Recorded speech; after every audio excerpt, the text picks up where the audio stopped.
The air was cold and still on the morning of December 18th, 2013, as a light fog rolled over the Waccamaw River in South Carolina.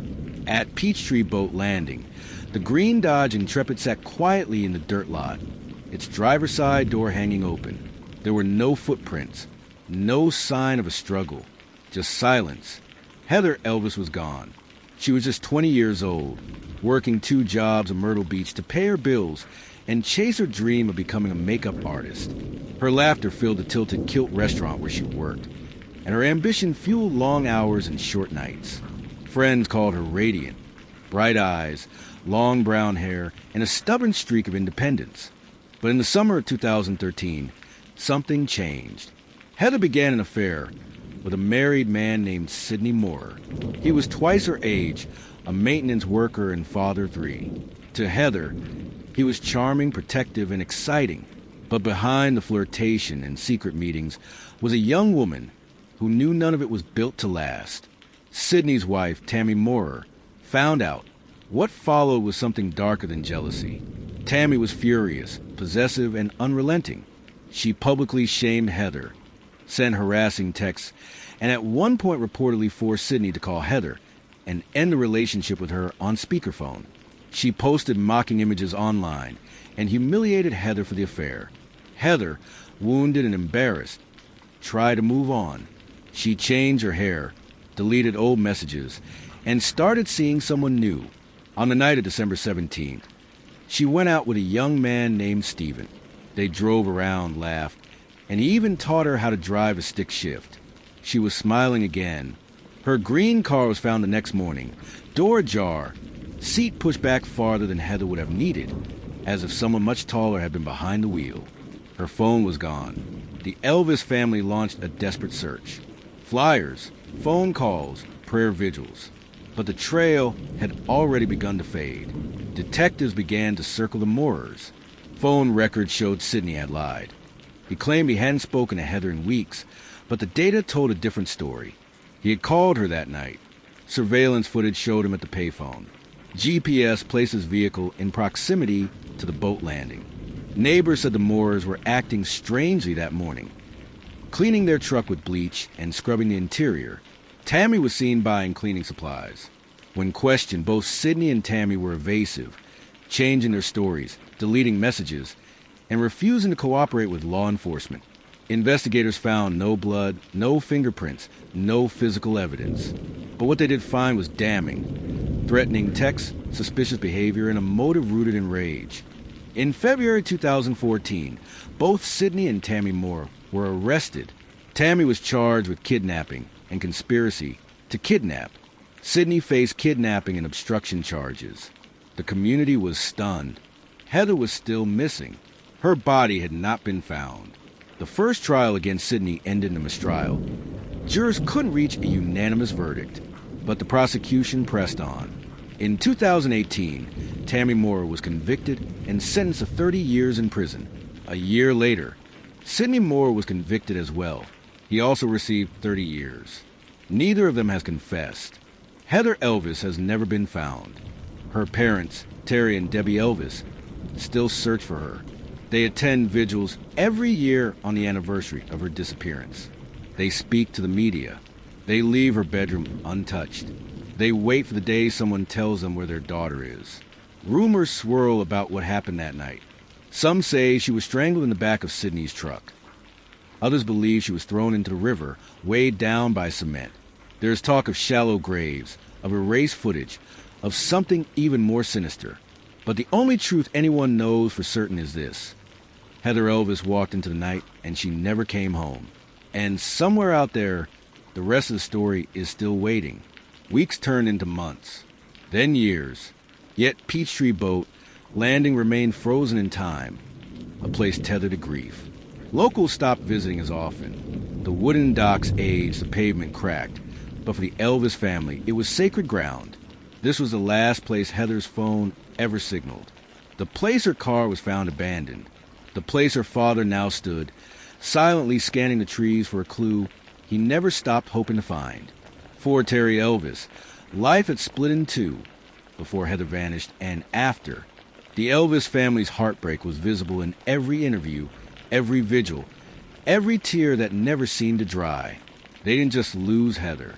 He was the first to raise the alarm, the first to say, "My daughter would never run," the first to call the police, to print flyers, to beg news crews to care. And when the cameras left and the public's attention faded, he kept going. His truck became a moving billboard for his daughter's face. Every day, he drove it through town as a reminder to those who might have forgotten. But forgetting Heather was never an option. They lost peace. They lost the ability to sleep soundly. They lost faith in justice. Because even with 2 people behind bars, justice never quite came. There was no body to bury, no cause of death, no last words to cling to, just a sentence and a silence. Tammy Moore never blinked. In court, she sat cold, unbothered. Sidney avoided eye contact with the Elvis family entirely. When Tammy was sentenced, she didn't apologize. When Sidney was retried and convicted, he simply turned away. Not once did either of them offer the one thing the family begged for: the truth. Rumors churned online and across Myrtle Beach. Some said Heather had been buried in a shallow grave behind the Moore's home, but the land had been bulldozed and paved over. Others whispered she'd been tossed into the Intracoastal Waterway, weighed down to disappear forever. One woman claimed she saw Tammy driving that night with someone curled in the passenger seat, head down. But rumors are not evidence, and law enforcement could never confirm a single one. The case exposed cracks in the system. How do you prosecute a murder without a body? How do you secure justice when the final, brutal act remains unseen? The prosecution leaned on motive and behavior, the jealousy, the texts, the suspicious calls, the lies. They believed Tammy, filled with rage and humiliation, orchestrated a plan to eliminate Heather, and Sidney, still tangled in guilt and fear, went along. They believed Heather was lured out that night, that she thought Sidney wanted to talk, maybe even rekindle something, that she got in his truck, trusted him, followed him, and never made it home. The jury believed that, too. But the truth, the full truth, remains buried in the spaces between words never spoken. The Elvis family never gave up. They held community events, created reward funds, and called for legislation that would make it easier to prosecute no-body cases. They turned their grief into advocacy. Heather's case became a symbol for other families, those stuck in the purgatory of not knowing. Myrtle Beach moved on. New tourists came, unaware of the story that haunted its streets. But for those who lived through it, the name Heather Elvis still carries weight. It's a name tied to betrayal, to the unanswered question that echoes louder with every passing year. Whereas Heather, every year on December 18th, the family gathers at the boat landing. They light candles. They lay flowers. They say her name out loud, so it doesn't vanish like she did. And every year, her father looks into the woods, hoping this is a year someone finally speaks. The Moores remain silent, and Heather remains missing. In the end, what makes this case so haunting isn't just a crime. It's the silence that followed. It's the way love turned into jealousy. The way a lie unraveled into a disappearance. The way justice felt just out of reach.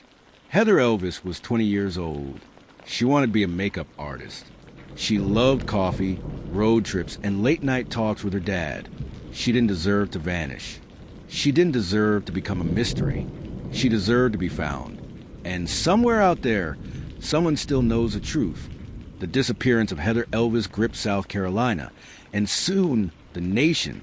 News vans lined the roads near Peachtree Boat Landing in the early days, their lights casting long shadows against the marsh. Reporters asked questions no one could answer. Her face was on every television in Myrtle Beach. That soft smile, those hopeful eyes, the face of a girl who should have had decades left to live. Instead, she became a headline, a mystery, a ghost woven into the fabric of a beach town known more for summer parties and heartbreak. As the investigation deepened, the Moores were charged. The public picked sides. Some saw Sidney and Tammy as monsters, jealous, manipulative, and cold-blooded. Others whispered that the case was built on assumption, not evidence. No body, no blood, no confession, Just a trail of text, deleted calls, and chilling silences.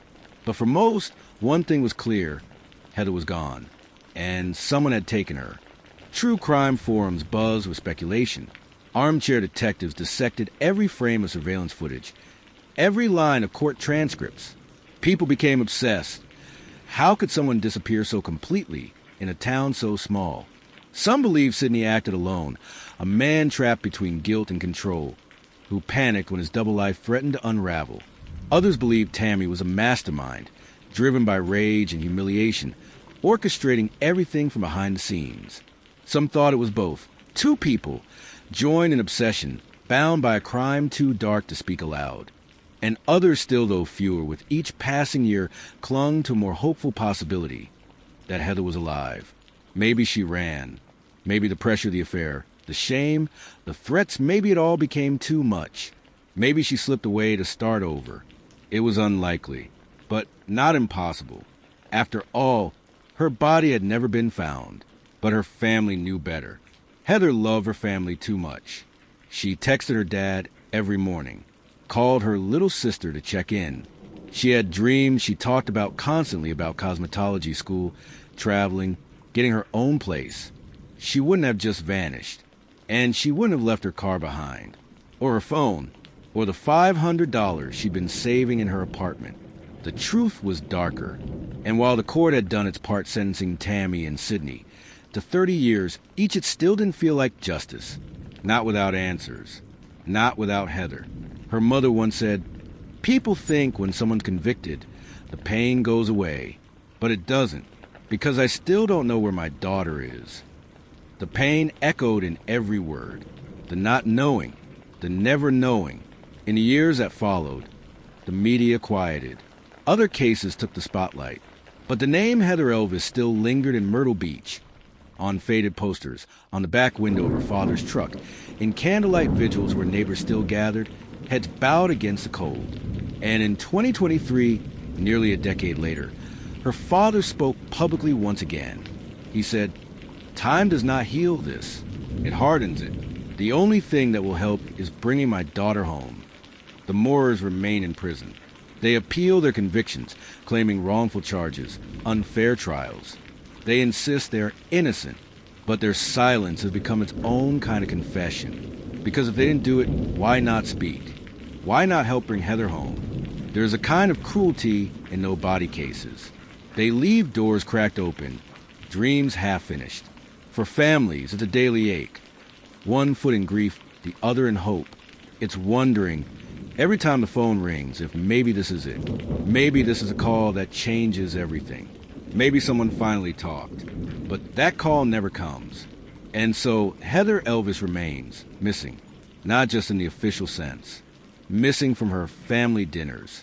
Missing from birthdays. Missing from a life she was supposed to live. Somewhere, someone still knows the truth. Knows what happened in those final moments. Knows what was said, what was done, and where Heather was taken. But until that truth is spoken aloud, all the world has our rumors and silence. And a green Dodge Intrepid, left alone at a quiet boat landing, watching the sun rise without her,